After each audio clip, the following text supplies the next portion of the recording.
Hello everyone, this is Neil from Edureka and welcome to this Edureka live session on Power BI tutorial. Now Power BI has gained a lot of popularity of recently and is considered next to Tableau, which is the market's dominator as well. Now in today's session, we'll start off by first understanding why do we actually need business intelligence solutions and what exactly is self-service business intelligence. Now, when I talk about business intelligence and self-service business intelligence, it basically is a level below as such. Now, we'll go on from there and talk about why Power BI in comparison to the other self-service business intelligence tools in the market, and then we'll talk a little more about what Power BI is, what it does, and we'll be playing around by creating a demo wherein we'll create a report and a dashboard as well. Now, I hope you guys are quite excited for this session. Please make sure that you put across your questions in the chat box so that either me or my team can take up all your questions. Now, the first topic of this session is what does business needs today? Now, one of the major things that any business needs is that they need to grow. Now, for me to grow, I need to understand how I'm doing, and for that, I need to go back to my data as such. Today, there's a lot of data that gets generated in the market, but the challenge there is that they need to get insights, they need to understand what this data represents as such. Now, to do this and who basically needs this data, there are basically two levels or two kinds of people who actually need this data. First comes your business executive and then comes your business analyst. Business executives are those people who make the decisions out there, people who decide how the company grows as such. Now, as an analyst, one of the biggest challenges that you have is that you cannot present raw data like this. I cannot go up to someone senior to me and tell them, okay, this is the data of the organization. Please understand and make a business decision. It becomes a challenge for them. So for them to understand better, they need it in a way which catches their eye, makes it clear in just one go that how it goes. Now, what I see here, firstly, I can see my number of sales in the pipeline, my total accounts, I can see my open opportunities that I can conquer, as well as the expected revenue for this year as well. So there's so much data here at this, so it makes it easier for me to make decisions, get better understanding, and this is what is helpful as well. But let's say if I want some more details, then I can go on to one of the reports. I can just open up, okay, this gives me a little more insights as well. So it gives them a lot of freedom to play around with and get insights from a senior levels as well. So this is what is self-service business intelligence actually. It is a combination, or it's a platform wherein people who are coming from a technical background as well as non-technical background can play around with the data and get insights as well. You don't need to work with very expensive tools like Tableau out there to create great visuals, or you don't need to buy expensive transformation or processing tools like Informatica, which costs a bomb as well. If you're not generating enough data, these are the kind of tools that help you out. Now, we've talked about what we can do, but there are certain challenges to reach this stage as well. Now, when I talk about the challenges, one of the first challenge is that usually within an organization, the data is scattered across different domains, different locations as well, departments. So it gets scattered around. So what I need to do is that I need to extract the data from different sources as well. Now, apart from this, another challenge here is that the data in itself can be stored in different formats as such. There could be some log files, there could be some database tables, there could be some flat files. My data could be scattered across different file types as well. And the third challenge would be is that I need to bring this data, I need to bring it to a uniform format as well, and then finally I need to even store that. So I need to load it somewhere as well, from where it becomes a single source of truth as well. So this is what is one of the major challenges which business intelligence actually tackled across. Now, business intelligence is not a set, it basically is not a predefined process as such. It's a combination of various techniques and tools which will actually help you gather your data from the different sources where it's scattered across, and then process it and store it into a single location known as data warehouse. Now, data warehouse and database themselves are not quite different as such. Basically, the difference is with respect to the purpose what you use them. Now, in a database, what you basically do is that you write your data mostly, whereas in a data warehouse, it's mainly used for reading and understanding as well. So this is one of the interesting differences between both. And one of the major cycles, or what I would say techniques used there would be your ETL process, data warehousing steps. So there are various ways that you can achieve this as well.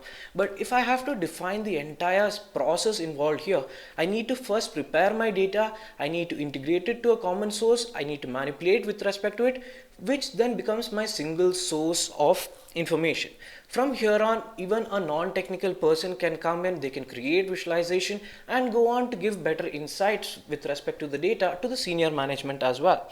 Now, this what happened. Now, in this section itself, one of the major challenge was the left half was done by technical people and right half was done by non-technical people. So this is where self-service business intelligence came in and made Power BI quite effective. So self-service business intelligence basically is an approach to data analytics and data visualization, which enables business users to work around with the data, play around with whatever they want, as well as at the same time not having in-depth technical knowledge with respect to the applications as such. So it's a very interesting approach which has gained a lot of popularity and has brought in a lot of people from different domains to this domain as well. Now, when I come to why Power BI as such, there are a lot of tools that are available in this market. These are just 8 of the top reasons that I would pick up. Now, when I go in the anti-clock manner, the first thing that I would definitely like to highlight comes here. That's low upfront cost. Now, in comparison to most business intelligence tools out there, Power BI offers you a lot of feature at a cheap cost. Now, even if you ask me about the pricing, it's about $10 a month for using Power BI. That's on a pro version, and you always have a free version as well. Now, when you come down to the next feature, that is the API for integration, what Microsoft has done here is that they have created various APIs through which you can integrate your data from different sources as well. It's made it quite easy for anyone without to have even write code. You just have to select which kind of data source yours is and then give them information. So the API completely comes pre-configured, making it quite easy for us to use as well. In terms of customization with respect to the application, then it gives me a lot with respect to that same. I can change things around as I want, and I can go around and visualize it as per my interest, or play around with the data in itself as per my interest as such. So there's a lot of features there with respect to that. Now, one thing that I really appreciate about Microsoft is that they've still made it extremely user friendly as well. It's quite easy for anyone, people who have not used tools, business intelligence tools before, also can come down and start with Power BI as such. Now, one thing that really is interesting here, which is basically in the beta stage now but is gaining a lot of developer interest as well, is the Cortana integration. It would be really interesting if I can actually have an artificial intelligence or a virtual assistant present there who would make all my work easy as well. So this is something that's quite interesting in the market right now in comparison to the other tools. And even in terms of analytical feature, Power BI is not behind. Yes, we've talked about the data integration part, the data visualization part, but in terms of data analytics also it's not quite far. It has its internal analytical engine, as well as it lets you write and execute R scripts as well as Python scripts on the tool itself, thereby making it quite easy for you. And in terms of mobility and machine learning features, these are something that are in development, but again, mobility, it gives you the ease to watch your reports and dashboards on your phone itself. So even any application that Power BI supports, it's present on the Android store, it's present on the iOS store, even on the Windows store as well. So you can have your reports and dashboards on the go as such. Now, if you are integrating or storing your data on Azure, then you can also perform machine learning and get real-time data and understanding of your data on Power BI itself. So you can configure it with respect to Azure platform as such.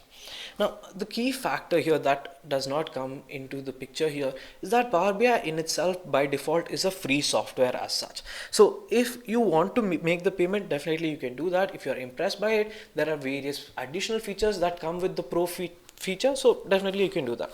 If not, you're well and good to stay with the free application as well. Now, what exactly is Power BI? We've been talking about Power BI for this long, so I think you might be wondering by now. Now, Power BI basically is the latest of business intelligence tools released by Microsoft in 2014 and has gained a lot of popularity of recently. It is a desktop-based application, but at the same time has a cloud-based infrastructure present to it, which makes it quite easy, faster, and effective in comparison to the other tools as well. Now, let's actually look at Power BI. Let's start from Power BI desktop to get a good understanding and exposure to how it works on a day-to-day basis. Now, again, let me show you the data set that we are using. This is basically a financial data set of a retail organization, and we'll be working with this as part of the session. So this is my Power BI desktop interface. So this is the welcome screen that I always get when I open Power BI. Now, if you are interested to download and work with Power BI, you can always go on to the Power BI's website and download it and get started as well. Now, when I want to start off, let me first show you how I can pull data or from where I can get my data as such. So these are the various data sources from which I can get my data into Power BI. Now, this is also something that is helping Power BI grow so well because there are multiple sources. Most of the popular data sources, I should say, are present on Power BI. So let me begin by loading the retail financial data set.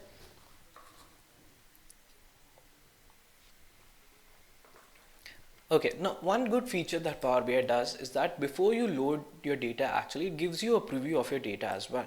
So let's say if you see some inconsistencies, you can directly go on to edit them before it's loaded onto Power BI.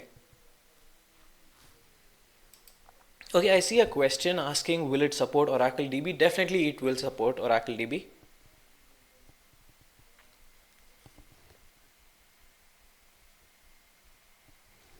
So my data has gotten loaded here. Now, just to give you a simple tour of the tool as such. Now, what you're seeing here by default is the visualization or report workspace. So this is basically the workspace where you'll be creating all the reports, visualizations, and you'll be initiating the dashboard creation as well. Now, the next workspace is the data workspace. So this is the place where you can play around with your data, and definitely anyone coming from a database background will love this space as such because it gives you a lot of opportunity to play around as well. Now, Power BI in itself also has a separate query language known as DAX, which is quite interesting and easy for people who are coming from non-technical background as such. Now, if you take a simple overview of the data, I have different segments to which my product goes. I know the countries, product, which discount band does it fall into, the total number of units sold, and so forth. So basically it's a simple data set, and there are about 700 rows present here. Now, the third workspace is the relation workspace. So basically when you're working with multiple tables, one of the major things that you need to always keep in mind is the relationships between the tables themselves. How a primary key foreign key relationship is defined, whether it's a one-to-one relationship, it's a one-to-many relationships. So all these things need to be kept in mind, and this is the workspace that you'll be playing around with. So you can manipulate with different data sources. When I would have shown if I had a different data set with respect to this, but not a problem. Next session we'll definitely look into that, where we'll be creating a complete structure or a relation between data sources coming from different formats. We can create a database, we can have a flat file, we can also try to include Azure with respect to that. Definitely that is something I'm quite sure most of you would like to see. Now, coming back, one thing that I would definitely like to show here is that if you want to play around with your data, this is the workspace where you're actually getting a preview or the complete view of the data as such. But if you want to play around, you have to go on to this option called Edit Queries, and it gives you the query editor. So this is the actual place where you can play around. So again, there are a lot of predefined options present here itself, which makes it quite easy for even non-technical people to use it. People who are not used to business intelligence tools, makes it quite easy for them as well. Now let me close this and let's begin by creating a visualization. Now, there are two ways that you can create a visualization. First is that you can click on any of the default visualization options present here, and it will create an empty shell of that visualization. Or what you can do is you can select one of the data sources and then drag it and drop it to the workspace. So this in turn will make it quite easy for Power BI to create a default or a sample visualization as well. Now let me show that to you. Now if I bring the sales data and I put it on here, what it has done is that it has given me a bar chart and it's given me with respect to my sales data. But this is not what I want to see. I want to have a single view that tells me what is my total sales as such. So I'll use something known as a card visualization. So here what it has done, it's given me a single point of information, which is the updated information regarding my sales. Same time, I want to see my profit as well. So I'll take my profit, I'll drag it and drop it here, and I'll change it to the card visualization. So in one place, I have a view to my sales as well as my profit. So it's an easy view. Okay. Now, let's say with this, I want to also define this based on the date I have sold these products. So I'll bring in the date and I'll add it here. But what it is doing is that it's trying to create by default a cluster column chart. So this is not what I want. I want to have a slicer wherein I can change the range with respect to the dates as well. So I'll click on slicer and automatically it has changed to visualization. Now again, most of these visualizations are interchangeable. So this gives you a lot of playground to play around with. And when it comes to data visualization tools, there's no defined way to represent a certain data as such. So it's all left into the imagination of the creator, how you want to represent this insight or information as such. Now, what I want to do next is that I want to have a map based view. So for that, what I'll do is that I'll bring the details of my sales. Okay, so my sales comes here. I'll bring in the detail of my discount and I'll make it based on the countries which I have shipped it to. So immediately when I bring in the country, it is again going to detail. So let me change it to a map visualization.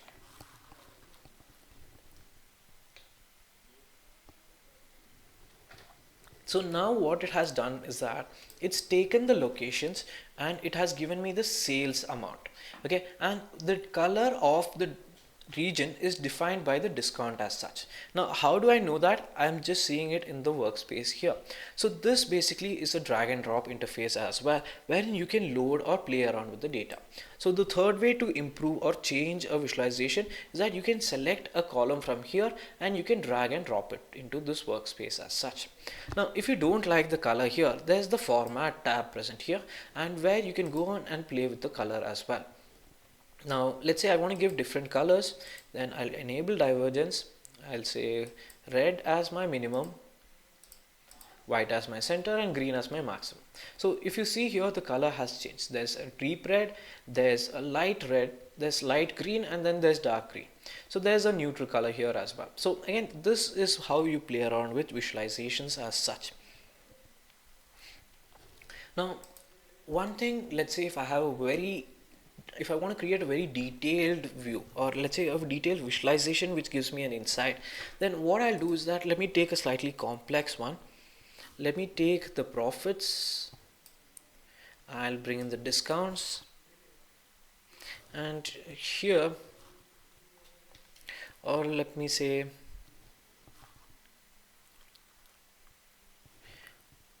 let me keep this visualization for later. What I'll do is that let me bring in the details of my segment, the number of units sold in these segments, and then let me add I'll change segments to count of distinct segments. Let me keep it count as such. Okay, and here again let me bring in the details of product. Okay, so this is something that Power BI is trying to fit in, but this is not how I want it as such. I want it in a tree map format. So what it has done, it has given me the details of my segment by unit sold and in terms of products as such. So this is a combination of multi-level data inputs that have come together. Okay, now I want to create something more interesting for you. Let me say scatter plot. So this is something that will definitely be interesting. So to my scatter plot, let me add a level of complex values. Let me bring in my sale price. Let me bring in my manufacturing cost, profits as well, and I'll do it based on my products. Now, what it has done is that it's given various combinations here. I've just thrown a certain amount of columns, and Power BI in itself has understood that these are the new values that come in. Let me try to improve this. Let me see what suits best, and definitely it creates a visualization here. Now, again, in terms of separating these regions as such, let me just go on. Here you have options for different values that come as the final output. So I'll give this, let's say, black.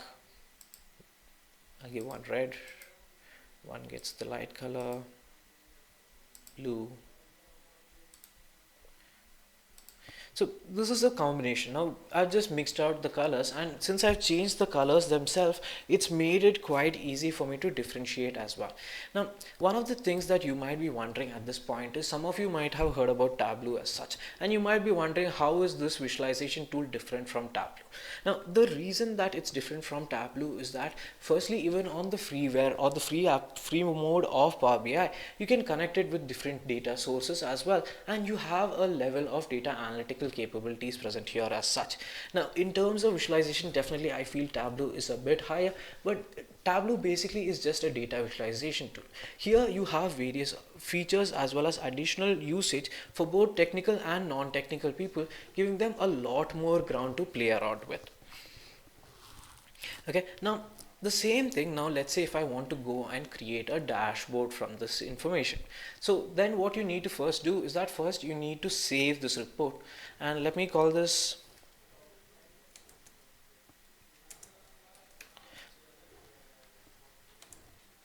and I'll just save this. Now the default extension of a Power BI file is .pbix.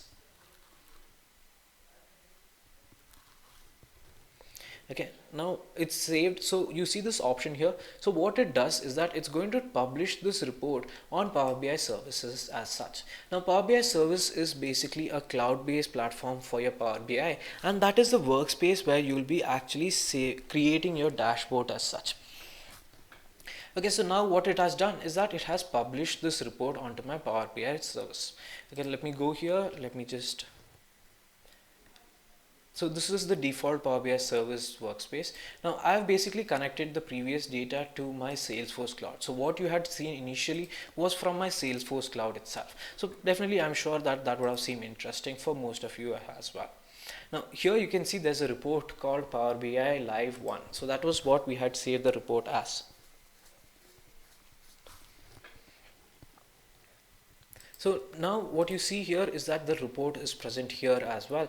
Now you might be wondering, okay, if the report is present here and you also have an option to edit the report here as well, why should I actually use Power BI Desktop, which I was using earlier as well?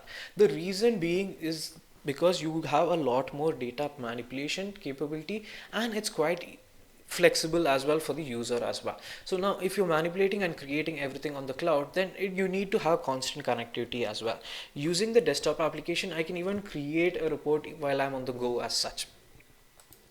Okay, so this is the report, and in case if you want to create a dashboard, then what you need to do is that first you need to pin a visual to the dashboard as such. Pinning basically is placing the visual onto the dashboard as such. Now the first time that you pin a visual, it will ask you whether you want to create a new dashboard or pin to an existing dashboard. Now since I don't have any existing dashboards, let me call this Power BI Live, and I'll pin it to it. Now once the first visualization has been pinned, then I can go on and I can see it in my existing dashboard as such.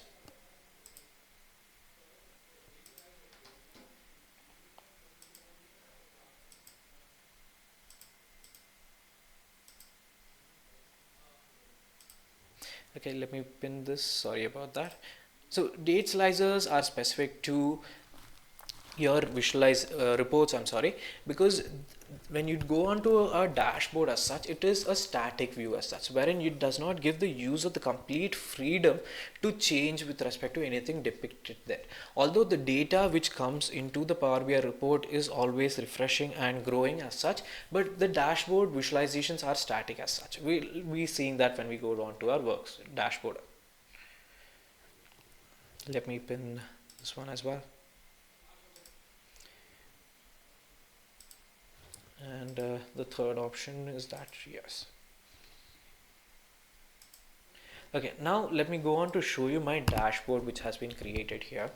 So too many notifications with Power BI. Okay, so here what it has done, it has created and given me a single view which I can see for whatever information I want as such. Now, one of the interesting things here is that if you want to play or you want to go more in detail with respect to anything, or you want to change any differences with respect to that, then you just need to click on that visualization as such.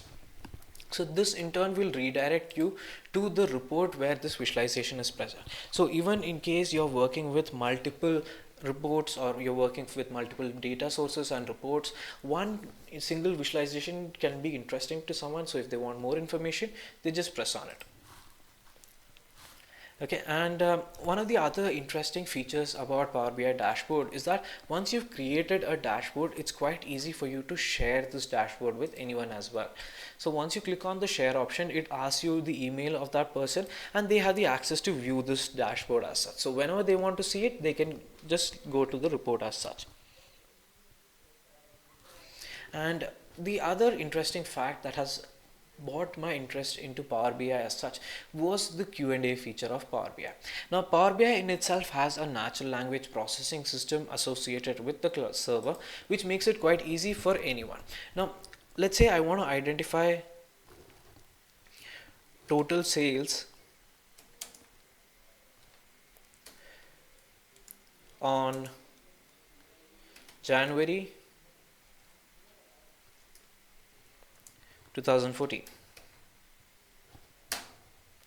So what here it has done is that it has converted this request of mine and it has given me an output in terms of a visual. Now let me go a little more detail. Let's say which region, or let's say which month had best sale.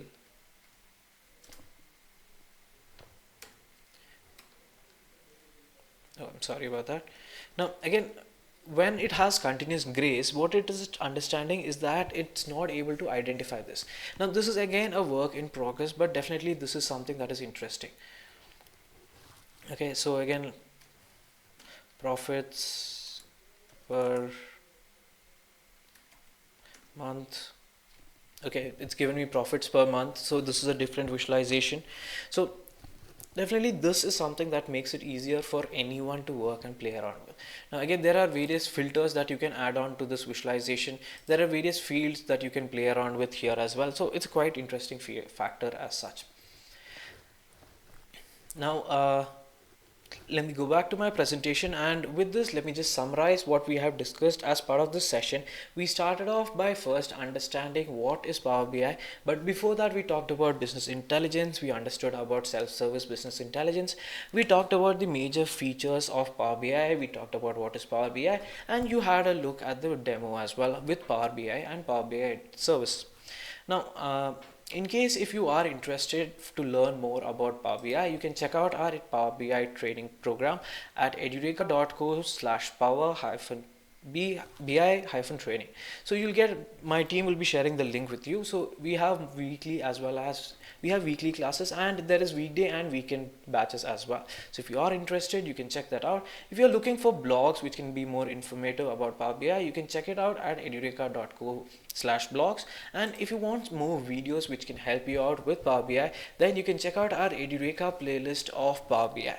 So you'll get a complete idea how to get started and work with Power BI as such. Now please make sure that you are subscribed and notified to our channel. That way you will be able to get updates on our all upcoming sessions and videos as well. Now finally, since you've stayed up so long with us, you've had you've stuck around, we do have a special offer for our YouTube attendees. So if you can go on to the link that my team will be sharing with you, then you can get additional discounts on any of our courses as well. Now, in case if you do have any additional questions, you can put it across in your chat box and I'll be picking them up.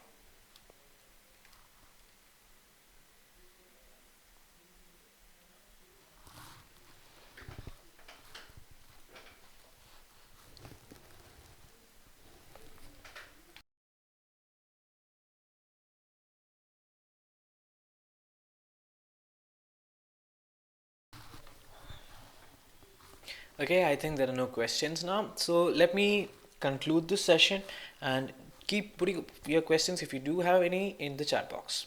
Thank you and hope you have a great week.